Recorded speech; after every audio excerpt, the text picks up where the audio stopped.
क्या फाइनली अब राहुल गांधी राजनीति से संन्यास लेने वाले हैं? क्या गांधी परिवार से कांग्रेस की कमान छीनने वाली है? क्या अब सच में भारत कांग्रेस मुक्त होने जा रहा है? दोस्तों, किसी पार्टी के मुक्त होने का अर्थ ये नहीं कि पूरी तरह विलुप्त हो जाए, बल्कि मतलब है कि अब ये पार्टी किसी भी राज्य में सत्ता के दावेदारों के रेस से बाहर हो जाए। आगे वीडियो में चर्चा करेंगे कि कैसे भविष्य में होने वाले राज्यों के चुनाव में हर राज्य से कांग्रेस बाहर होने वाली है। नमस्कार, मैं अभिषेक, आप देख रहे हैं द पैम्फलेट। दोस्तों, जो सवाल अभी मैंने शुरू में किए हैं, दिल्ली चुनाव परिणामों के बाद इन चर्चाओं को अधिक बल मिला है।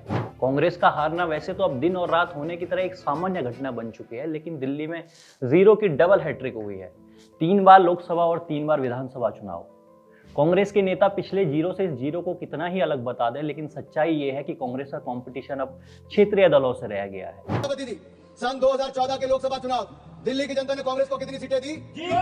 2015 के विधानसभा में कांग्रेस को कितनी सीटें दी? 2019 के लोकसभा में कितनी सीटें दी? 2020 के विधानसभा में कितनी सीटें दी? 2024 के लोकसभा में कितनी सीटें दी? 2025 के विधानसभा में कितनी सीटें दी?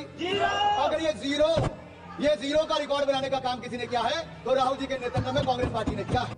स्थिति ये है कि इंडी गठबंधन में भी कांग्रेस को किनारे करने की तैयारी शुरू हो गई है। ऐसा इसलिए हो रहा है क्योंकि पिछले कुछ चुनाव में जहां कांग्रेस के सहयोगी दल जीत रहे हैं, वहां भी कांग्रेस का प्रदर्शन फिसड्डी रहा है। झारखंड में भी यही हुआ और जम्मू कश्मीर में भी कांग्रेस गठबंधन में नाम मात्र की सीटें ही ला पाई, और जहां कांग्रेस स्वयं अकेले दावेदार थी वहां तो और भी बुरा प्रदर्शन। हरियाणा चुनाव से पहले राहुल गांधी प्रधानमंत्री नरेंद्र मोदी और बीजेपी पर पूरी तरह हमलावर थे, लेकिन कांग्रेस को हरियाणा में भी जलेबी वाली हार का सामना करना पड़ा। महाराष्ट्र में तो राहुल गांधी अडानी वाली तिजोरी ही खोलते रह गए। अब इन सभी हारों की जिम्मेदारी सीधे तौर पर राहुल गांधी की है। साल 2010 से राहुल गांधी कांग्रेस के सर्वे सर्वा बने हुए हैं। तब से अब तक कांग्रेस कुल 90 चुनाव हार चुकी है। दोस्तों, भारतीय राजनीति में शायद ही कोई ऐसा करिश्माई व्यक्तित्व हो जिसने एक साथ इतने चुनाव हारे हैं। आने वाले वर्षों में ये संख्या और भी बढ़ सकती है।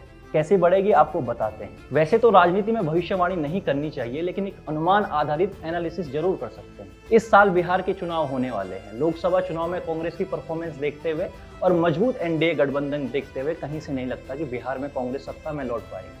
उसके बाद साल 2026 में असम, पश्चिम बंगाल, तमिलनाडु, केरल में चुनाव प्रस्तावित है। असम में हिमंता को कांग्रेस हटा पाएगी, फिलहाल ऐसा लगता नहीं। पश्चिम बंगाल में कांग्रेस सत्ता की कहानी से कोई सरोकार नहीं है। तमिलनाडु और केरल में कांग्रेस का अपना कोई जनाधार नहीं है। गठबंधन साथियों के दम पर कांग्रेस सरकार में आती है।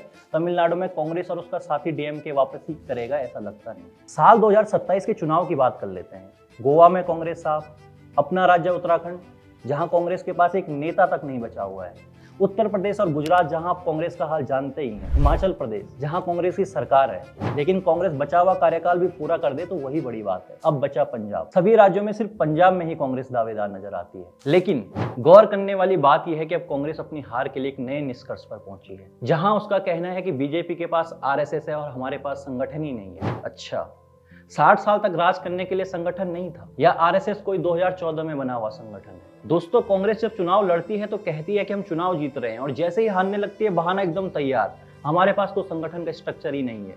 एक तरफ आप सबसे पुरानी पार्टी होने का दावा करते हैं और दूसरी तरफ ऐसे बहाने। होना तो ये चाहिए कि एक लाइन में सभी कांग्रेस नेताओं को दोहराना चाहिए कि राहुल गांधी पप्पू हैं और वही जिम्मेदारी ले, लेकिन नहीं, कांग्रेस में पिद्दी बनना आसान रहा है। फिर भी कहीं से सुगबुगाहट तो जरूर सुनाई दे रही है। बिहार में कटिहार से कांग्रेस सांसद हैं तारिक अनवर। उन्होंने बिहार में गठबंधन को लेकर तस्वीर साफ करने की मांग की है। अपनी ही पार्टी के नेताओं को कटघरे में खड़ा कर दिया है और इस पर पलटवार किया है बिहार कांग्रेस के अध्यक्ष अखिलेश प्रसाद सिंह ने। सियासी गलियारों में चर्चाएं तो ये भी हैं कि क्या संगठन महासचिव केसी वेणुगोपाल को महासचिव पद से हटाकर कहीं और एडजस्ट किया जाएगा। कई राज्यों में कांग्रेस की हार के बाद उनकी भूमिका पर सवाल उठने लगे हैं, लेकिन माना जा रहा है कि गांधी परिवार के प्रति उनकी वफादारी को देखते हुए पार्टी के संगठन महासचिव केसी वेणुगोपाल अपने पद पर बने रहेंगे। कांग्रेस का हाल इससे समझिए कि हरियाणा में सरकार के गठन को 1 महीना हो गया और विधानसभा का शीतकालीन सत्र शुरू हो चुका है, लेकिन विधानसभा में कांग्रेस की ओर से नेता प्रतिपक्ष पर फैसला ही नहीं किया गया। कर्नाटक में भी आप कांग्रेस की सियासी उठापटक देखते ही रहते हैं। दिल्ली विधानसभा चुनाव के नतीजों पर राहुल गांधी, प्रियंका गांधी कुछ बोल ही नहीं रहे। समर्थकों के लिए अब दादी की नाक वाली बात भी पुरानी हो गई है। कुल मिलाकर आने वाले वर्षों में कांग्रेस से राष्ट्रीय पार्टी का तमगा छिन जाए तो इस पर आश्चर्य नहीं होना चाहिए।